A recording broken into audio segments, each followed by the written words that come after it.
तर शेतकरी बांधवांनो, हे आहेत वाल्मिक मिसाळ. तर ह्यांचं एक छोटंसं शेळी पालन आहे, खोकरमाव गाव, तालुका शिरूर, कासार, जिल्हा बीड. तर ह्यांच्याकडे 7 वर्षाचा अनुभव आहे. ह्यांचं शेळी पालन तुम्ही जर पाहिलं तर एकदम साध्या पद्धतीने ह्यांच्याकडे सध्या उस्मानाबादी आणि बिटल जातीच्या किंवा त्यामध्ये गावरान अशा मिळून 20 शेळ्या आहेत.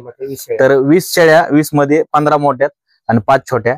एकदम साध्या पद्धतीने त्यांचं व्यवस्थापन जर तुम्ही पाहिलं तर पिल्लासाठी वेगळा गप्पा, आणि जे पिल्ल मोठं झाल्याच्या नंतर म्हणजे 5 महिन्याच्या नंतर ते बाजूला ठेवतात. चाऱ्याचं जर तुम्ही विचारायला गेलात तर चारा व्यवस्थापन त्यांच्याकडे उन्हाळ्यामध्ये त्यांनी स्टॉक केलेला असतो.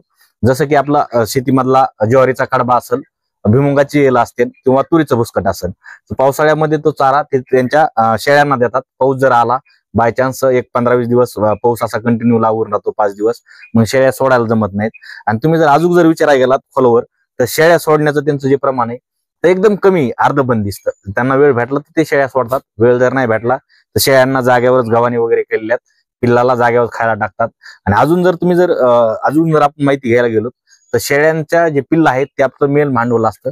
तर त्यांच्यासाठी त्यांनी मकाचं व्यवस्थापन केलंय, जी की बाजारात बियाणाची जी मका असती ती मका, जी की शेतकऱ्याकडून ती खरेदी करतात.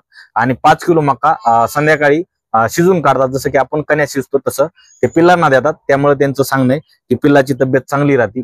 आणि अजून एक महत्वाचं मित्रांनो, ते जे औषध पाणी आहेत त्यांना सगळं माहिती आहे, 7 वर्षाचा अनुभव आहे. शेळ्यांना सर्दी झाली, पिल्लांना सर्दी झाली तर घरीच ते औषध पाणी करतात. आणि अजून एक महत्वाचं, त्यांच्याकडं एक अर्धा एकर मध्ये चाऱ्याची लागवड केलेली आहे. त्यामध्ये तुती आहे, गिनी गवत आहे, तुती आहे, भरपूर प्रकारचा चारा त्यांनी केलेला आहे. आणि एकदम साध्या पद्धतीने तुम्ही जर शेड पाहिलं, तुम्हाला व्हिडिओमध्ये दिसतंय साध्या पद्धतीने शेड आहे. हा व्हिडिओ तुम्हाला कसा वाटला? लॉंग व्हिडिओ जर तुम्हाला पाहिजे असेल, सविस्तर माहिती पाहिजे असेल, तर आपला व्हिडिओ आपण टाकलेला आहे, तो पहा. कुणाला काय अडचण आली, स्क्रीनवरती नंबर आहे, सरांना कॉल करा आणि माहिती विचारा. चला.